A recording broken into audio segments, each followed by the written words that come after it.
আসসালামু আলাইকুম। আজকে যে গল্পটি বলব, গল্পটির নাম স্ত্রীর স্বীকৃতি, পর্ব ৮। চলুন গল্পটি শুরু করি। মাহমুদ অন্য রুমে গিয়ে ঘুমিয়ে আছে।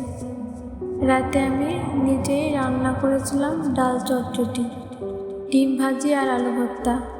যদিও দুজন চুপচাপ খেয়েছি।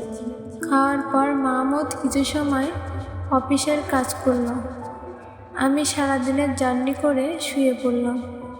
হঠাৎ করে যখন ঘুম ভাঙে তখন নিজেকে আবিষ্কার করলাম আমি একা শুয়ে আছি। ও নেই আমার পাশে। আমার বুঝতে সমস্যা হলো না এর কারণ কি হতে পারে। খুব জোরে চিৎকার করে কাঁদতে ইচ্ছে করছে। কেন করেছ আমার সাথে এমন? কেন আমাকে বিয়ে করেছিল? একবার ওর মুখোমুখি আমাকে হতেই হবে। কেন আমার সাথে এমন বিহেভ করছে? ভোরে ঘুম থেকে উঠে ওর জন্য নাস্তা তৈরি করলাম। মাহমুদ সময় মতো ঘুম থেকে উঠে নিজের কাজ ছেড়ে খেয়ে অফিসে চলে গেল। যাওয়ার আগে একবার শুধু বলল, ফ্রিজে মাছ মাংস সব কিছু আছে, আপনার যা ভালো লাগে রান্না করতে পারেন।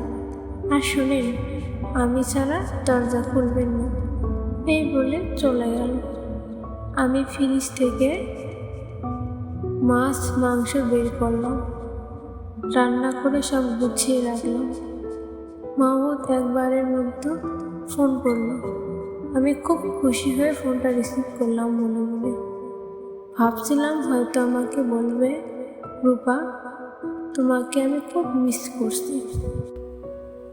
আজকের গল্প এ পর্যন্তই। আমাদের গল্পের পরবর্তী পার্ট পেতে আমাদের চ্যানেলটি সাবস্ক্রাইব করুন।